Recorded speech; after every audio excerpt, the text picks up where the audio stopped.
In the very heart of Rome, hidden behind high walls, lies a sovereign state that looks like a mere dot on the map.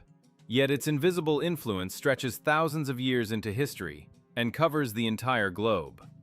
The Vatican is the smallest country in the world, with a population of barely over 1,000 people. However, behind this facade of miniature proportions lies a colossal power, the nature of which many underestimate. Have you ever wondered why this tiny state possesses authority capable of shifting geopolitical vectors, and why it guards its secrets as carefully as nuclear powers guard their launch codes? The answer lies deep underground, in labyrinths forever closed to ordinary people. We are talking about the secret archives, where the shelves are estimated to span over 85 kilometers. This is not just a library. It is a repository of human memory, where every document has a price. In the ordinary world, state secrets have an expiration date and eventually become public knowledge. Here, however, many files are stamped with a seal of eternal silence. It is a well-known fact that, for some reason, dozens of biblical books and hundreds of sacred scriptures were removed from the canon, and countless ancient artifacts and statues simply vanished as if they never existed. If the Vatican hides even these historical objects, it is terrifying to imagine what knowledge, capable of overturning our understanding of physics, religion, and human origins, rests in underground bunkers beneath layers of centuries-old dust. We might never have known about the contents of these vaults if not for the human factor. The security system is flawless, but it cannot control a person's conscience. Analyzing the rare leaks of information, one can notice a surprising pattern. The people who decide to violate the strictest non-disclosure agreements are almost always from the older generation.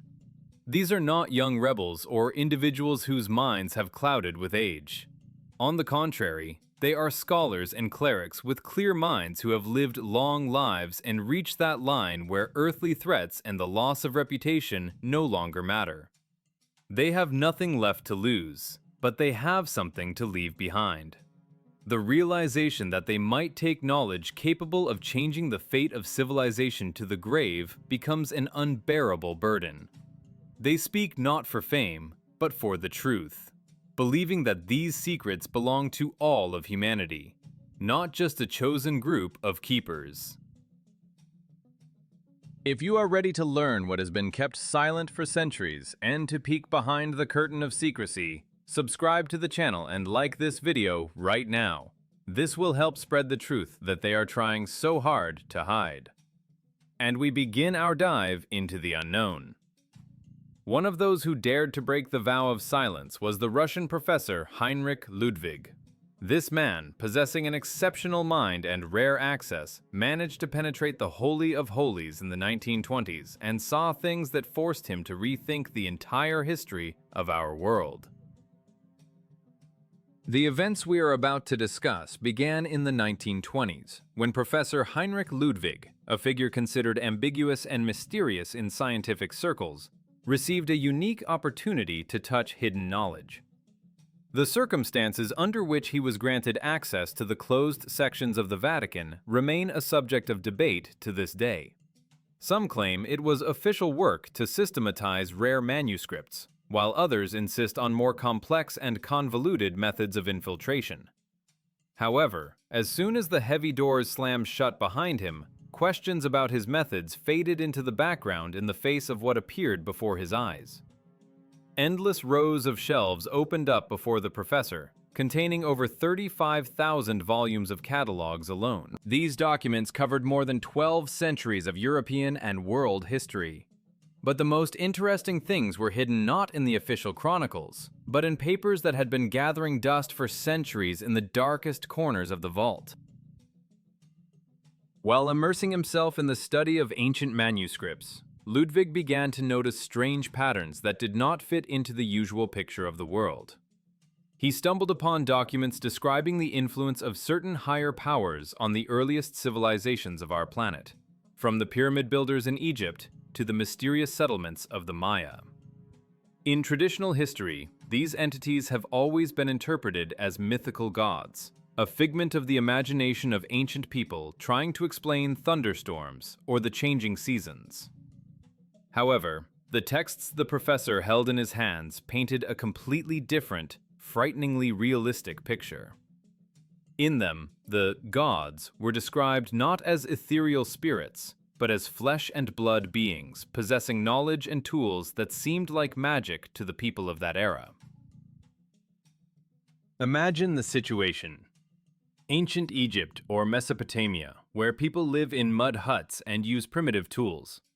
Suddenly, beings descend to them in flying machines resembling modern helicopters or planes, possessing technologies for stone processing and information transmission. For an observer wearing animal skins, these guests would inevitably become deities descending from the heavens.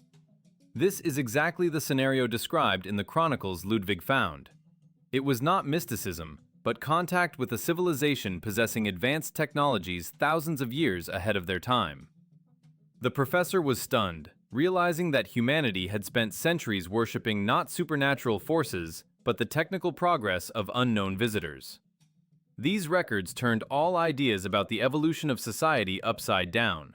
But the most terrifying discovery awaited Ludvig ahead. Reading the ancient lines, he realized with horror that these teachers brought with them not only knowledge of agriculture and construction. The texts contained detailed descriptions of destructive power, used on Earth in time immemorial, and it was a weapon whose nature we are only beginning to understand now. Studying the fragile pages, Professor Ludvig stumbled upon descriptions of events that left him in utter bewilderment. One of the ancient texts contained a report on a catastrophe that befell Babylon, but the details of this destruction did not match any known weapon of that time. It was not about battering rams or catapults, nor even the usual fire of a siege.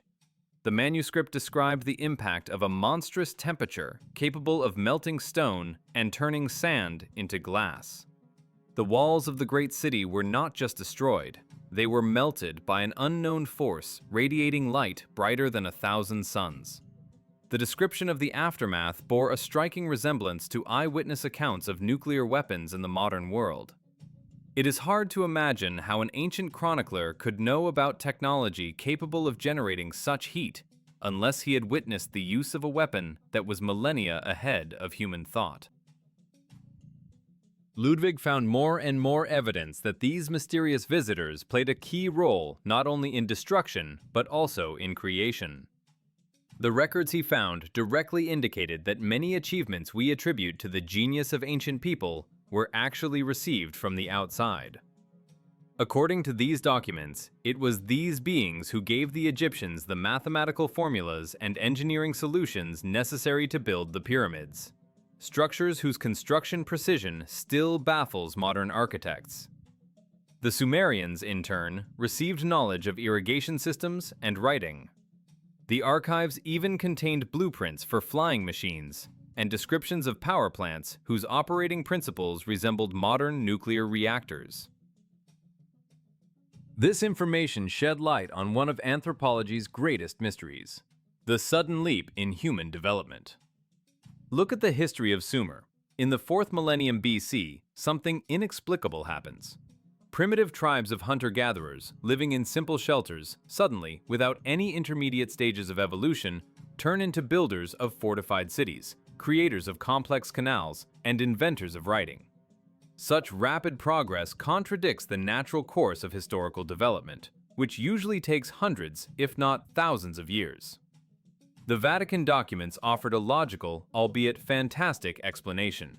This leap was artificial, triggered by the intervention of a highly advanced civilization that literally took humanity by the hand and led it through centuries of evolution in a single moment. To his great regret, Professor Ludvig was unable to take these priceless manuscripts outside the guarded walls. Strict control made the theft of documents impossible, and no one but the researcher himself saw the originals of these records. However, he managed to preserve what he saw in his memory, and later recorded his recollections, sharing them with a narrow circle of trusted individuals. Many skeptics rushed to call his stories the fruit of a rich imagination, But the coincidences with real historical anomalies were too precise to ignore. Ludvig passed away without providing material evidence, but his testimony did not vanish into oblivion. His words became the spark that ignited the flame of curiosity in the hearts of other truth seekers. Inspired by his discoveries, enthusiasts united into a secret society, ready to challenge the power of the Vatican and get to the truth at any cost. Professor Ludwig's story did not disappear without a trace, dissolving into the corridors of academic debate. On the contrary, in the 1930s, his stories served as a catalyst for the formation of a closed group of like-minded people whose main goal was to reveal the secrets guarded by the Vatican for centuries.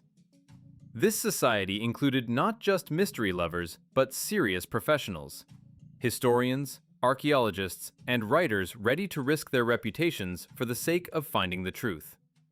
They understood perfectly well that regaining access to the secret archives in Rome was impossible for them. The doors had slammed shut, and security had been tightened. Therefore, the strategy was changed. If the paper evidence was securely hidden behind thick walls, then physical evidence must have remained where the contacts with ancient civilizations took place. The group moved their search from dusty libraries to the field, to the sands of Egypt and the jungles of Central America, to the legacy of the Maya. Even in the turbulent 40s, when the world was shaken by global war and political instability, the members of the society did not stop their research. They looked for anomalies, traces of tools that could not have existed in the Bronze Age, and engineering solutions that contradicted the official chronology of human development. In Egypt, their attention was drawn to texts describing gods descending from the heavens in chariots of fire to teach people sciences. In Mesoamerica, they documented bas-reliefs depicting figures in strange suits resembling spacesuits, and records of beings who brought technology to local tribes. Step by step, these findings confirmed Ludwig's words, turning his incredible stories into a coherent theory. However, the activities of the researchers did not go unnoticed. The Vatican, possessing centuries of experience in keeping its secrets and an extensive network of influence, began active countermeasures. It turned into a real shadow war for information. Expeditions suddenly faced bureaucratic walls. Excavation permits were revoked without explanation, and funding was cut off under pressure from influential patrons of the church. Moreover, strange things began to happen to the finds themselves. Artifacts that could have caused a sensation mysteriously disappeared from temporary storage. Inventories were corrected, and key documents were lost during transport. It seemed that an invisible hand was methodically erasing any evidence capable of shaking the established picture of the world. But the paradox of the situation was that the system's aggressive resistance only strengthened the researchers' resolve. The Vatican's attempts to hide the truth became the best confirmation for the scientists that they were right. The logic was ironclad. No one would spend colossal resources fighting fiction and fantasies. If the secret services were trying so hard to cover up tracks, it meant those tracks led to something real and incredibly important. The pressure only rallied the group and forced them to act more carefully and inventively. Despite sabotage and constant obstacles, in the 50s and 60s, two prominent scientists, Dr. James Carter and Anna Martinez, managed to discover irrefutable evidence at opposite ends of the world that the system could no longer silence. In the 1950s, the search for truth led the renowned archaeologist Dr. James Carter to the high-altitude regions of Peru. Guided by local legends and fragmentary information, he set out to find a lost city whose existence official science questioned. What opened up before his eyes amidst the impenetrable jungle and cliffs shocked the entire team. Among the ancient ruins, Carter discovered not the usual ceramic shards or primitive tools, but the remains of complex technical devices. These were fragments of mechanisms and instruments made of alloys unknown to pre-Columbian civilizations of the Americas. The quality of the parts processing pointed to machine manufacturing. perfect geometry, traces of high-speed drilling and stone grinding, impossible using the copper chisels and stone hammers available to the Incas. Carter claimed that these finds were irrefutable proof of the presence of a highly advanced civilization whose technologies were millennia ahead of their time. The local inhabitants simply could not have created such things on their own, which confirmed the theory of external intervention. Parallel to Carter's field research, on the other side of the world, historian Ana Martinez was conducting painstaking work in the dusty repositories of Europe and Asia.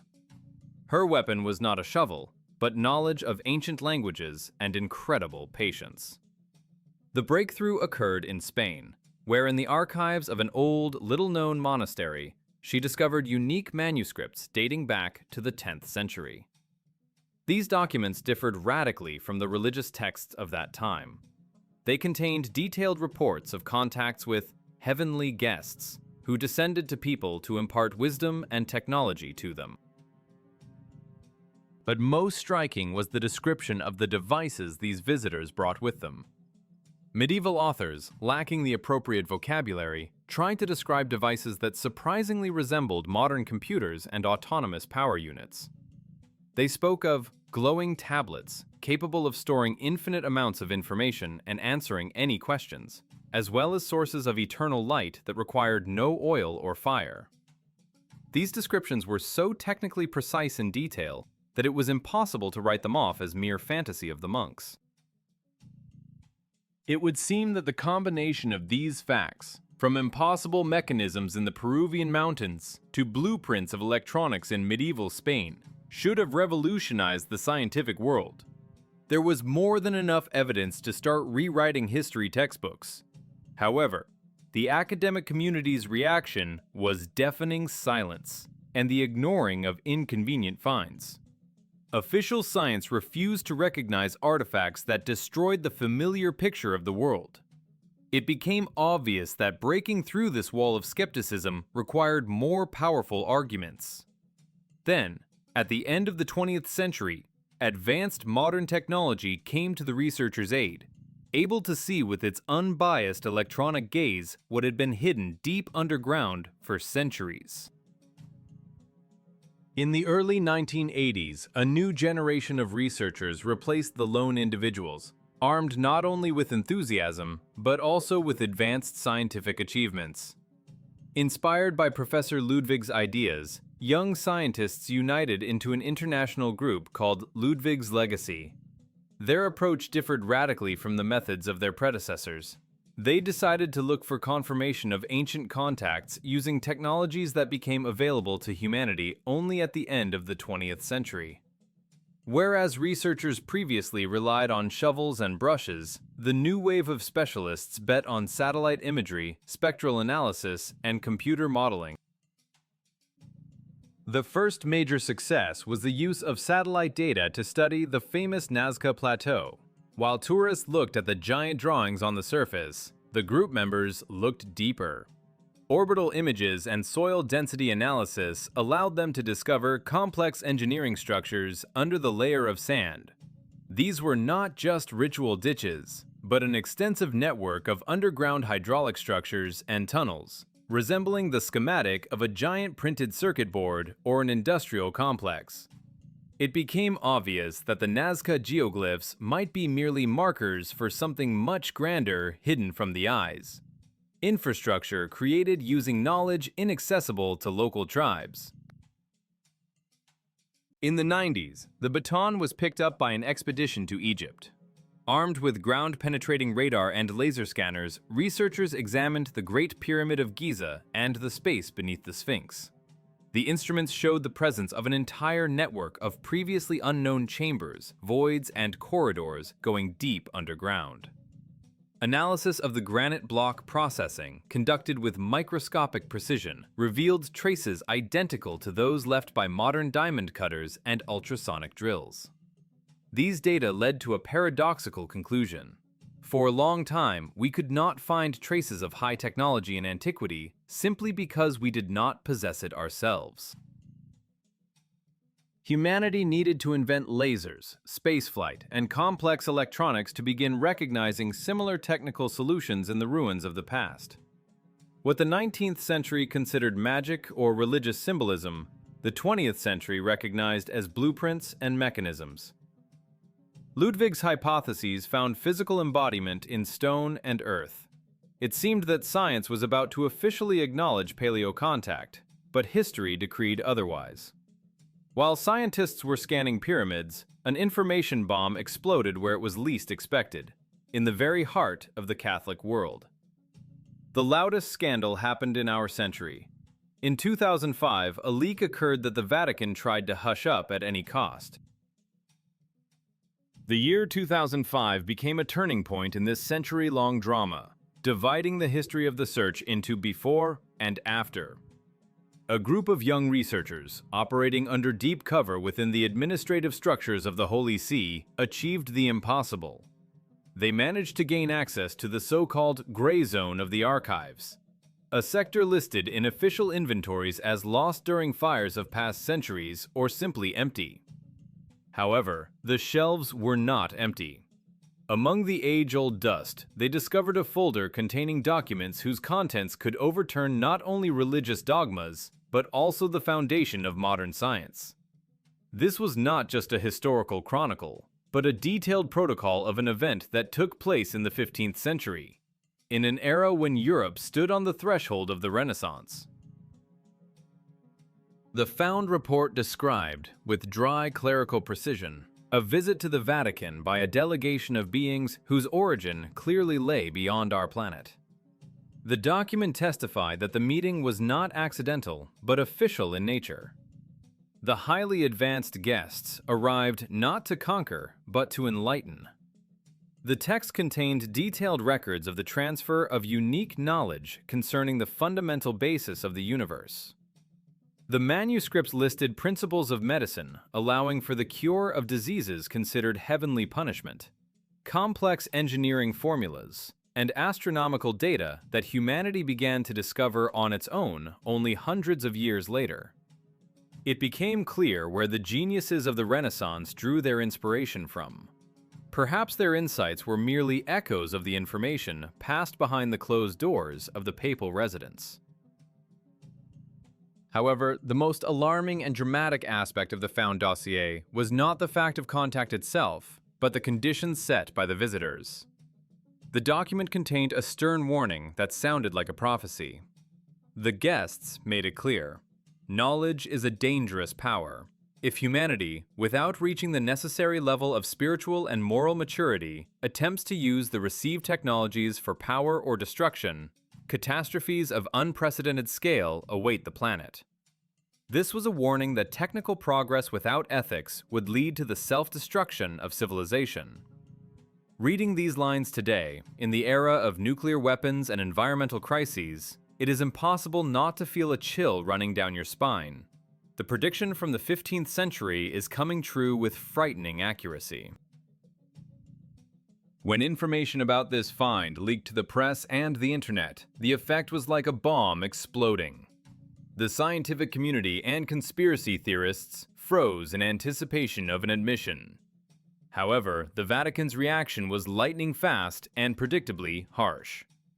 Official representatives of the Holy See categorically rejected the authenticity of the materials, stating that the published documents were a skillful forgery, a hoax created to discredit the Church, and had no historical value. The propaganda machine went into full swing, trying to erase this incident from public memory. The Vatican denied everything, hoping the storm would pass. But the genie was already out of the bottle. Doubts were sown, and stopping the search for truth became impossible. Today, with the advent of artificial intelligence and quantum computing, we stand on the threshold of finally solving this mystery. With the arrival of the second decade of the 21st century, the rules of the game in the search for lost knowledge have changed, finally and irrevocably. We have entered an era where physical access to dusty shelves has become less important than the ability to process colossal amounts of information. Today, new players are entering the arena: artificial intelligence and neural networks. capable of doing what was beyond the power of the human mind.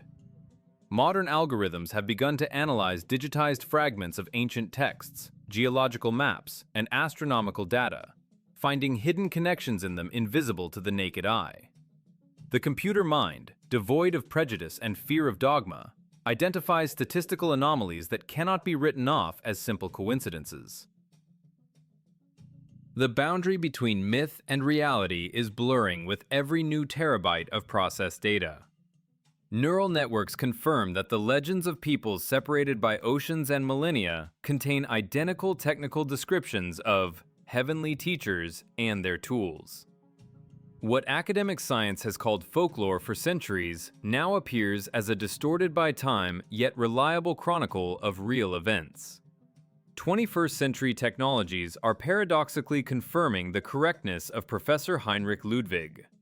His insights, once deemed insane, are finding confirmation in dry numbers and models. He was right about the main thing. We have never been alone in this universe. And the history of humanity is much more complex, convoluted, and amazing than what is written in school textbooks. The iron doors of the Vatican's secret archives may remain locked for another 1,000 years. But this is no longer decisive. Truth cannot be kept under lock and key forever. It is like water that will always find a microscopic crack to burst out. We are assembling the mosaic of our past from fragments scattered across the planet, and the picture is becoming clearer. Secrets that were guarded for centuries are ceasing to be the mystery of a chosen few, and are becoming the property of everyone ready to look and think. The question is no longer whether this knowledge exists, but how its acceptance will change our civilization. We stand on the threshold of the greatest discovery in history, and the veil of secrecy is being lifted not by a decree from above, but thanks to relentless human curiosity and progress. But this brings us to the most important and perhaps frightening question. Do you think humanity is ready for the full disclosure of these archives? Or will the truth destroy us by shattering the familiar foundations of society? Perhaps the Vatican's silence was an attempt to protect us from a shock we are unable to survive. Write your opinion in the comments. It is important for us to know what you think.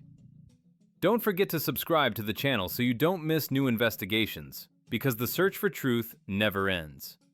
See you soon!